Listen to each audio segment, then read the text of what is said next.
le parfum qui t'est dû, la beauté de ton nom, mon âme est perdue. Je veux n'être qu'à toi, Jésus, je t'aime. Reçois du peu que je trouve à donner, tout l'amour que mes yeux. Il y a beaucoup de gens qui sont au service des gens au lieu d'être au service de Dieu. Et tu penses que tu sers Dieu. Dans la vie, fais quelque chose parce que Dieu t'a dit de le faire. Pas pour satisfaire une personne. Rien n'est plus sain que le sang du pardon. Je veux n'être qu'à toi, Jésus mon roi. Recevez la paix de notre Seigneur Jésus-Christ, par qui nous avons le salut, raison pour laquelle nous sommes dans l'émission La Voix du Salut, fidèles téléspectateurs de la radio-télé Mikuba. Nous voulons commencer notre émission et à présent nous pouvons prendre un petit moment de prière et nous donnons la parole à notre bien-aimé l'ancien Gabriel pour cet instant. Père Dieu de gloire, nous te disons merci. Merci pour cette grâce que tu viens de nous faire, celui de passer à l'écoute de ta parole. Alors Jéhovah, nous invitons ton esprit, parle-nous au travers de ton esprit, remplis ton serviteur de paroles que tu avais prévues pour nous. C'est dans le précieux nom de Jésus que nous avons ainsi prié avec action de grâce et nous disons Amen. Amen. Salut encore une fois bien-aimés, nous sommes dans l'émission La Voix du Salut et nous sommes en train de parler sur un grand thème, sois vainqueur pour vivre la destinée de ton salut en Jésus-Christ. Et nous voulons commencer un nouveau point aujourd'hui, étant donné que nous avons dit selon un verset que nous avons déjà lu, et si on peut nous préparer aussi ça, c'est Psaume chapitre 45, le verset 5, que nous devons être des vainqueurs pour que nous puissions entrer dans notre destinée. Si on peut nous lire par notre bien-aimé. Nous lisons Psaume chapitre 45, le verset 5, au nom de Jésus. Amen. Tes flèches sont tes guides, de peuples tomberont sous toi, si elles perceront le cœur des ennemis. 4. Verset 4, oui, ta gloire. Sois vainqueur, monte sur ton char, défends la vérité, la douceur, la justice et que ta droite signale par des merveilles, exploits. Amen. Amen. Alors, nous disons qu'un vainqueur, c'est quelqu'un qui doit lutter. Il doit lutter pour défendre les trois valeurs. Les trois valeurs, nous avons la vérité, la douceur ainsi que la justice. Nous avons parlé suffisamment sur la vérité. Bien sûr, Dieu aussi peut vous ajouter aussi quelque chose, vous inspirer davantage. Et nous avions terminé avec la vérité. On a passé sur le deuxième point, comment défendre la douceur. Là, nous avons dit que la douceur, c'est le caractère chrétien, c'est le comportement des enfants du royaume de Dieu. C'est aussi l'attitude des enfants de Dieu, des chrétiens, que toi et moi, nous sommes, si réellement tu as déjà reçu Jésus-Christ comme ton Seigneur et Sauveur personnel. Alors, nous avons dit la fois passée, ce qui a mis fin à notre point de parler sur la douceur. Là, nous avons donné même certains caractères, certaines attitudes qui inspirent la douceur, à l'exemple de l'obéissance, l'humilité, ainsi de suite, pour voir que celui qui a la douceur, il a encore ces éléments là-bas. Alors, nous voulons commencer aujourd'hui un nouveau point où nous parlons maintenant de la défense de la justice. Sois vainqueur pour hériter la destinée de ton salut en Christ. Et pour hériter ce salut là-bas, tu seras obligé de défendre les trois valeurs. La vérité, la douceur, ainsi que la justice. Vous verrez, bien aimé, que les tout font un bloc. Et un chrétien doit être à mesure de défendre le toit. Et c'est ça même la vie chrétienne, c'est ça même la vie d'un enfant de Dieu, la défense de ses toits. Bien sûr, c'est difficile dans ce monde, étant donné qu'il y a des embûches, tout ça. Mais nous sommes obligés de lutter comme Jacob. Jacob qui a lutté, on a déjà insisté sur ça. Nous sommes obligés aussi de lutter, de faire tout pour que nous arrivions à défendre ces trois valeurs. Maintenant, nous voulons parler de la défense de la justice. À un certain moment, dans une certaine émission, on avait parlé d'une manière superficielle sur la justice, mais cette fois-ci, nous aimerions entrer un peu en profondeur en parlant sur la défense de la justice. Et vous verrez que beaucoup de prédications peuvent se reposer sur la vérité de Dieu, soit sur la douceur qui est le caractère chrétien, soit sur la justice, ce qui est beaucoup plus le cas. Et vous verrez que lorsque nous appliquons la totalité, là, nous aurons accès à notre destinée. Défendez la justice aussi, ne défendez pas seulement la douceur, ne défendez pas seulement la vérité, mais défendez aussi et surtout la justice, sachant que les trois valeurs sont en train de se compléter. Il y a des fois que nous pouvons parler sur quelque chose qui combine deux de ces trois valeurs. Par exemple, ça combine bien sûr la justice et la vérité. Ça combine la douceur et la justice. Bon, quand même, nous aimerions parler cette fois-ci de la défense de la justice. C'est le grand thème que nous commençons aujourd'hui. Comment défendre la justice? Comment être le défenseur de la justice? Sans oublier que nous avons dit que être défenseur, c'est-à-dire d'abord, un défenseur, ça doit être une personne qui est en train d'appliquer cela, de pratiquer la justice, même la douceur. Tu dois pratiquer la justice. Celui qui pratique la justice aussi, il défend la justice. Tu dois aussi approuver la justice, soit aussi soutenir la justice. Faites de la justice votre préoccupation. Que ce soit au centre de votre préoccupation, de tout ce que vous allez faire. Lorsque vous faites ça, là, Dieu est en train de voir que vous êtes en train de défendre la justice. Et si vous défendez la justice, là, automatiquement, Dieu vous ouvre la porte de votre destinée en Jésus-Christ.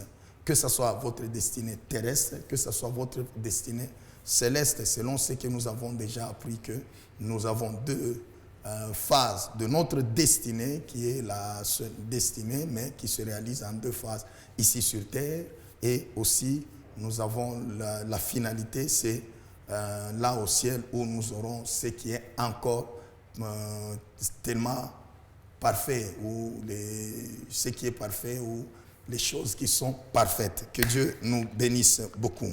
Amen. Maintenant, nous voulons d'abord parler sur la justice. L'introduction de la justice, aujourd'hui nous donnons seulement l'introduction sur la justice et prochainement on va encore parler de certains éléments qui concernent la justice, afin que nous puissions mieux comprendre qu'est-ce que cela veut dire défendre la justice, pour que nous puissions nous y mettre vraiment. D'abord, la justice, c'est quoi? Parce que nous ne pouvons pas défendre ce que nous ne connaissons pas. La justice, d'abord, c'est quoi? Selon la définition du dictionnaire, on nous dit que la justice est un sentiment de donner à chacun ce qu'il mérite de manière juste, de manière juste en respectant tous les droits de cette personne là-bas. Donc, c'est ça que le dictionnaire nous dit, que c'est ça la justice. Donc, le sentiment de donner à chacun ce qu'il mérite de manière juste et en respectant le droit. Mais nous savons aussi ce qui est juste, c'est quoi? Ou même celui qui pratique la justice, il est appelé aussi injuste. Mais ce qui est juste, c'est quoi? Ce qui est juste, c'est ce qui est conforme au droit. Ce qui est conforme aux normes, ce qui est conforme à l'équité, ce qui est conforme à ce qui est normal, à ce qui est équitable, à ce qui est sincère. C'est ce qui est juste. Et par conséquent, nous pouvons ou bien ce qui est normal. Par conséquent, nous pouvons dire que la justice, c'est aussi un caractère, parce que c'est aussi une valeur, c'est aussi un caractère, parce que nous avons dit que nous devons défendre les 3 valeurs, les 3 caractères. Les 3 valeurs, la première valeur, c'était la vérité. La deuxième valeur, c'est la douceur et c'est la justice. Nous disons aussi que la justice, c'est une valeur ou c'est un caractère de ce qui est conforme à la volonté, à une volonté d'un supérieur, ou de ce qui est conforme aux normes données. Alors, tout ce qui est conforme aux normes, on peut dire que c'est ce qui est juste à appliquer. Tout ce qui est conforme à la volonté d'un supérieur, lorsque vous êtes sous son entité, on peut dire que vous pratiquez ou bien vous dépendez ce qui est juste par rapport à ce supérieur ou bien par rapport à là où vous vous trouvez. Que Dieu nous bénisse encore une fois, bien-aimés. Toutefois, nous devons préciser ce qui suit. Nous avons 2 types de justice, sans parler du diable un peu. Nous voulons préciser de 2 types de justice. La justice, nous en avons de 2 types. Il y a la justice des hommes et la justice de Dieu. Nous pouvons lire un verset, Jacques chapitre 1er, le verset 20. Nous lisons Jacques chapitre 1er, le verset 20. Car la colère de l'homme n'accomplit pas la justice de Dieu. La Bible nous dit ceci. Car la colère de l'homme n'accomplit pas la justice de Dieu. J'ai toujours dit aux gens que lorsque vous vous mettez en colère, selon d'ailleurs ce que la Bible nous dit aussi, lorsque vous vous mettez en colère, ne péchez point. Donc, souvent, si la personne est dans la colère, il est vrai que la colère de Dieu accomplit la justice de Dieu. La justice de Dieu, c'est ce qui est conforme aux normes de Dieu. Parce que nous avons dit qu'avec la justice, c'est ce qui est conforme à la volonté d'un supérieur, aux normes préétablies dans une entité, population, pays, ainsi de suite. Et la justice de Dieu, c'est ce qui est conforme à sa volonté. C'est ce qui est conforme à la volonté de Dieu. C'est ce qui est conforme aux normes de Dieu. C'est ce qui est conforme aux règles de Dieu.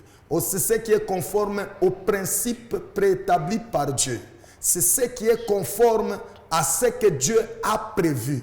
Là, nous disons que c'est ça la justice de Dieu. Mais la justice des hommes, ou bien la justice d'une communauté, c'est ce qui est conforme aux hommes là-bas. La justice d'une nation, d'un pays, c'est ce qui est conforme. Et même, si on dit que je vais t'amener à la justice, c'est-à-dire, on dit qu'à la justice, le juge là-bas ne peut dire que le droit. C'est-à-dire, il va parler ce qui est conforme au droit, ce qui est conforme à la volonté. Et cette volonté là-bas, ce droit là-bas, c'est ce qui est déjà préétabli par le supérieur.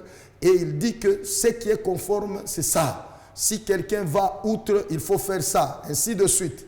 Et même s'il faut mettre quelqu'un, l'établir dans sa justice ou bien dans ce qui est juste, c'est toujours par rapport à là où la personne pourrait se retrouver. C'est pourquoi nous disons qu'il y a aussi la justice des hommes, la justice d'une famille, la justice d'un pays, la justice aussi d'une nation.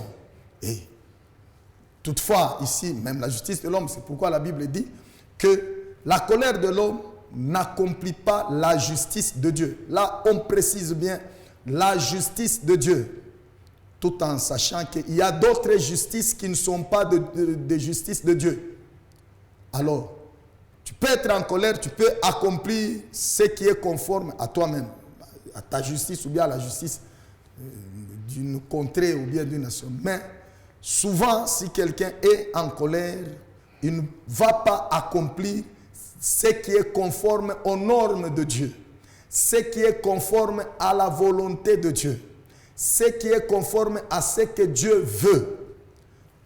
Or, ce qui est conforme à la volonté de Dieu, et c'est ce qui est suprême, parce que c'est Dieu qui nous a créés, c'est Dieu qui a fait que nous puissions être même ici sur terre. C'est pourquoi, souvent, lorsque nous nous intéressons à parler sur la justice, souvent, nous nous conformons à ce qui est conforme aux normes de Dieu.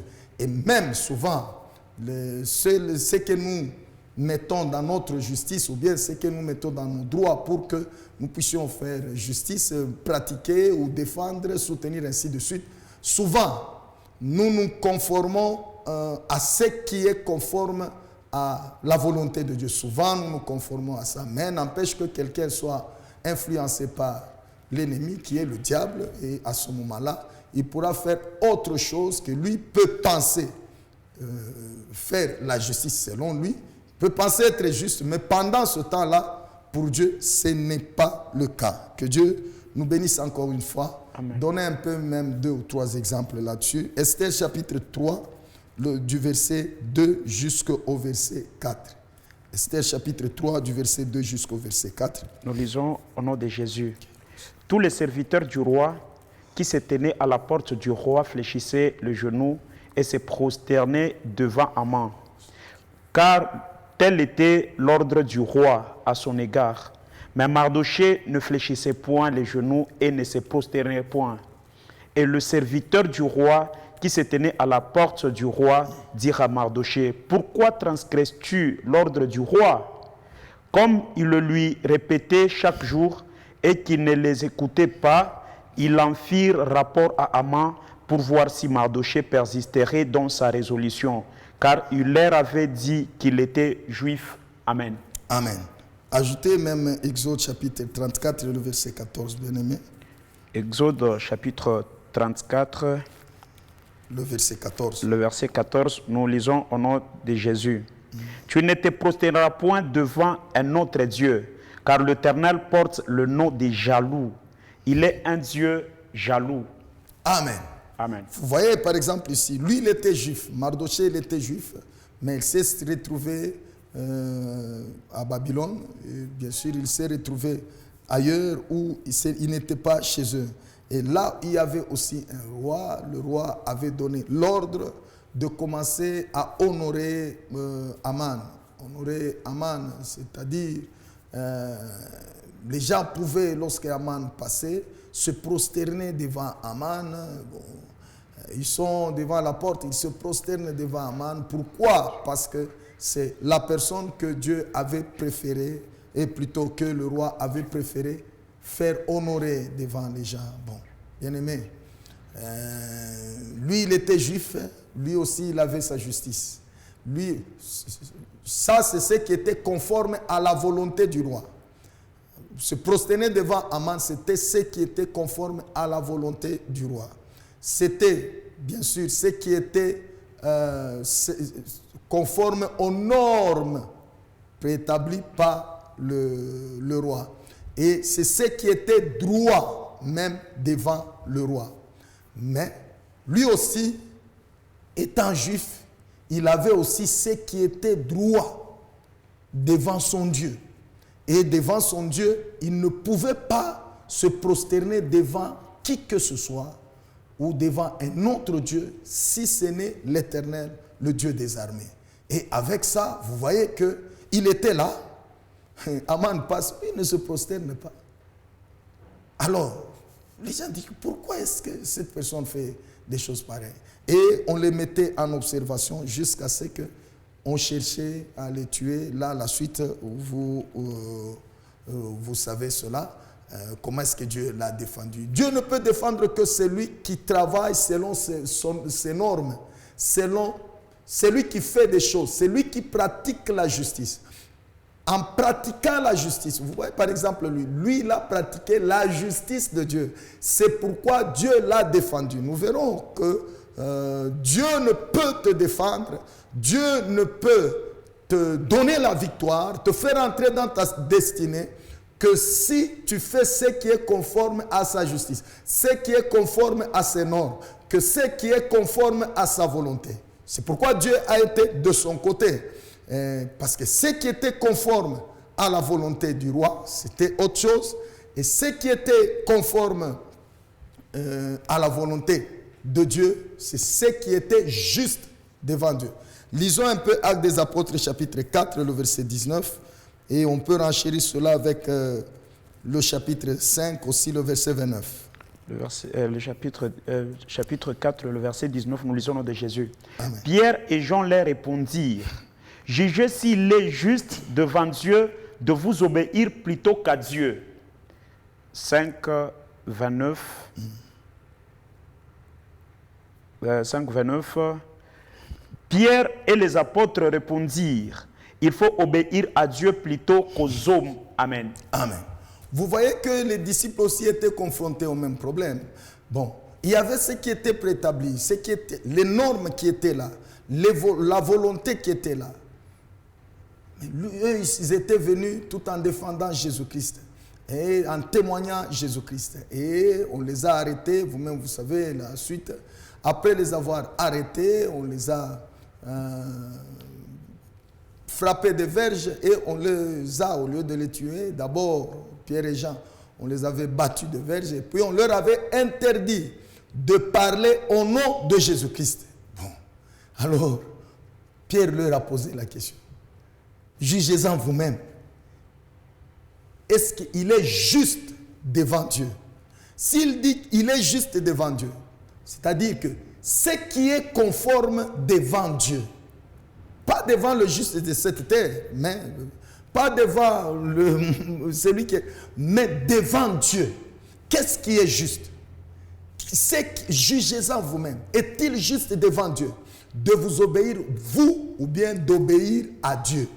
Et à un certain moment, ils ont dit que non, non, mes chers frères, nous n'allons obéir qu'à ce que Dieu nous dit. Et vous verrez même que la nation qui se conforme aux normes de Dieu, la nation qui se conforme à la volonté de Dieu, qui met ses lois, par exemple ses droits, qui met ses lois ou bien qui pratique le droit ou bien qui rend le droit tout en se conformant à la parole de Dieu, ce qui est souvent le cas, tout en se conformant aux normes de Dieu, à la volonté de Dieu, vous verrez que c'est une nation ou bien c'est un pays, ce sont des autorités qui favorisent la crainte de Dieu au milieu des enfants de Dieu. Et d'ailleurs, si Dieu aussi vous fait grâce, vous arrivez à être à une certaine place, un haut placé, où vous êtes en train de gérer les gens, faites toujours allusion à ça. Et en faisant ça, vous servez Dieu. Parce que vous favorisez les gens de servir Dieu. Mais si vous vous appliquez la justice des hommes, au lieu d'appliquer la justice de Dieu, là vous combattez les enfants de Dieu. Là vous forcez les gens à régner Dieu. Vous forcez les gens. Vous voyez ces gens ici. Ils étaient forcés à abandonner ce qui est juste devant Dieu. Ils étaient forcés à laisser d'accomplir ce qui est conforme aux normes de Dieu.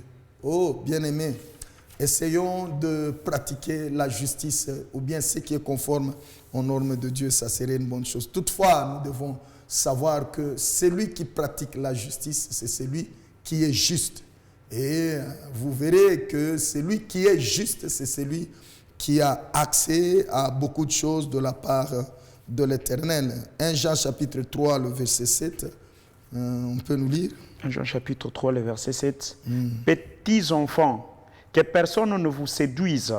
Celui qui pratique la justice est juste, comme lui-même est juste. Amen. Amen. Celui qui pratique la justice est juste. Celui qui défend la justice est juste.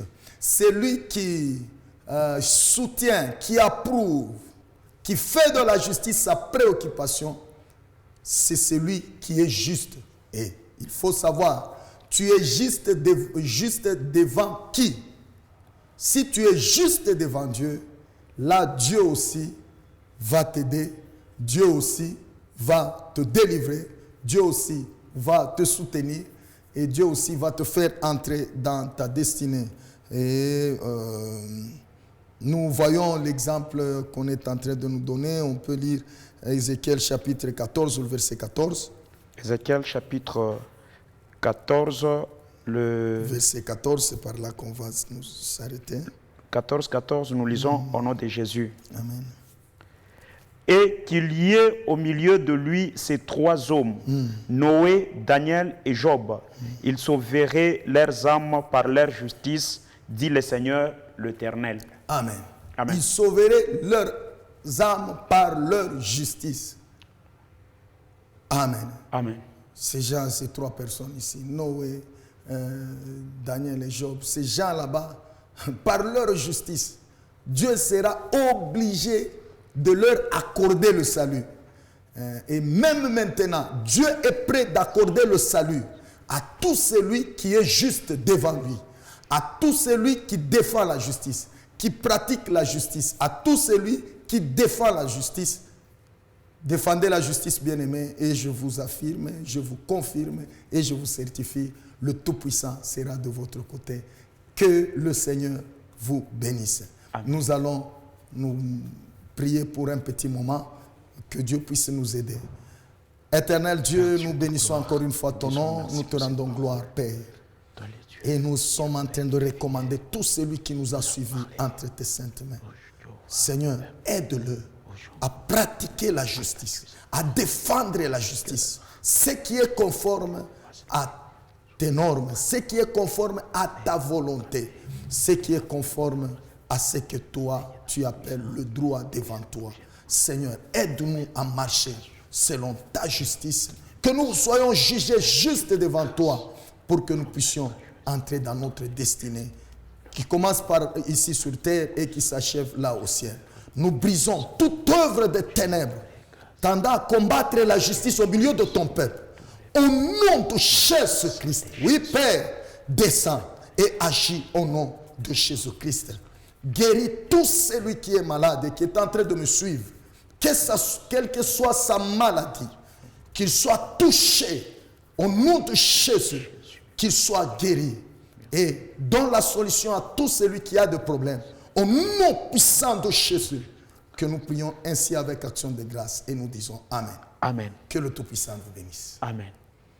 Sois de moi le parfum qui t'est dû, la beauté de ton nom, mon âme est perdue. Je veux n'être qu'à toi. Jésus, je t'aime. Reçois du peu que je trouve à donner, tout l'amour que mes yeux. Il y a beaucoup de gens qui sont au service des gens au lieu d'être au service de Dieu. Kuna bantu bamingi beko natumikia bantu pali pa kutumikia Mungu. Et tu penses que tu sers Dieu. Na huku nawaza kusema unatumikia Mungu. Dans la vie, fais quelque chose parce que Dieu t'a dit de le faire. Mu maisha fanya kitu njoo Mungu alikwambia ukifanya. Pas pour satisfaire une personne. Hapana njoo ya kufurahisha mtu. Rien n'est plus sain que le sang du pardon. Je veux n'être qu'à toi. Jésus.